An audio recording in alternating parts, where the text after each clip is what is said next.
দর্শক ইনাকে দেখছেন সামনে একজন মহিলা আমার বাড়ি এসছে। বিষয়টা হচ্ছে যে উনি কানে একদমই মোটে শুনতে পান না, তবুও আমি একটু কথা বলে নিচ্ছি, আপনারা দেখে নিন। কথা বলছি বা আমি যতদূর পারবো সহযোগিতা করছি।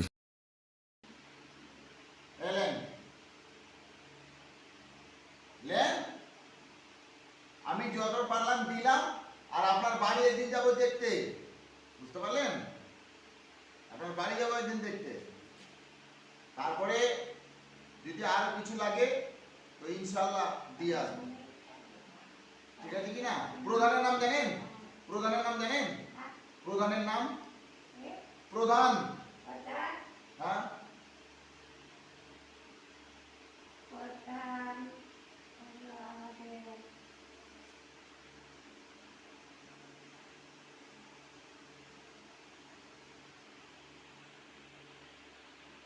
মেম্বার কে? মেম্বার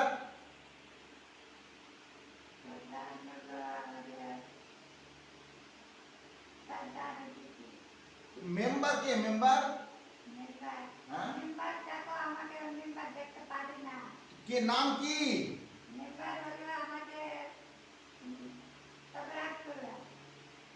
কবিরাজ টোলা। মেম্বার কবিরাজ টোলা। নাম কি মেম্বারের?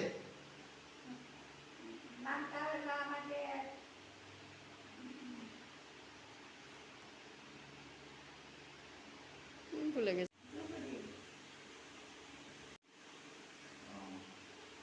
ঠিক আছে।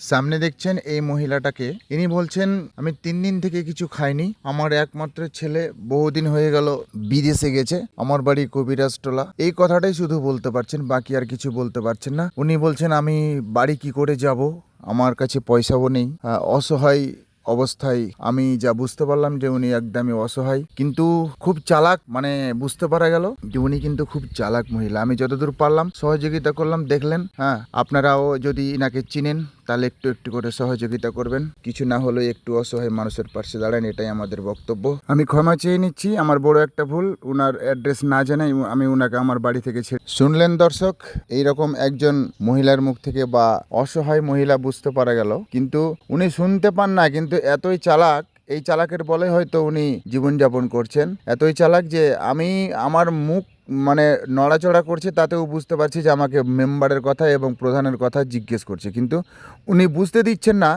আসলেই কিন্তু উনি কিছুই বুঝতে পারছেন না, কানে কম শুনেন এবং অসহায়ের মতো, মানে মুসাফিরের মতো চলে এসছে আমার বাড়ি। হ্যাঁ, তো যাই হোক, আমি যতদূর সহযোগিতা করলাম, আপনারা বেশি বেশি করে শেয়ার করেন। জানি না ওনার বাড়ি কোথায়, একবার বলছেন কবিরাজটোলা, শুধু কবিরাজটোলাটাই বলছে, তো কবিরাজটোলাটা কোথায় সেটাও তো আমার জানা নেই। তো আপনারা সামনে দেখলেন, এই মহিলাকে যদি চিনতে পারেন ইনার বাড়ি পর্যন্ত পৌঁছাতে সাহায্য আপনারা করবেন এবং এরকম অসহায় মানুষের পাশে দাঁড়াবেন, এই আশাটাই রেখে আজকের ভিডিও। পরবর্তী ভিডিওতে আবার আপনাদের সাথে দেখা হবে। আপনারা সবাই সুস্থ থাকবেন, ভালো থাকবেন। সবাইকে আমার আন্তরিক শুভেচ্ছা এবং ভালোবাসা। যারা আমার ভিডিওটা দেখছেন সবাইকেই আমার ছোট্ট একটা রিকোয়েস্ট, ভিডিওটা সাবস্ক্রাইব করতে অবশ্যই ভুলবেন না, লাইক দিয়ে ফলো করবেন।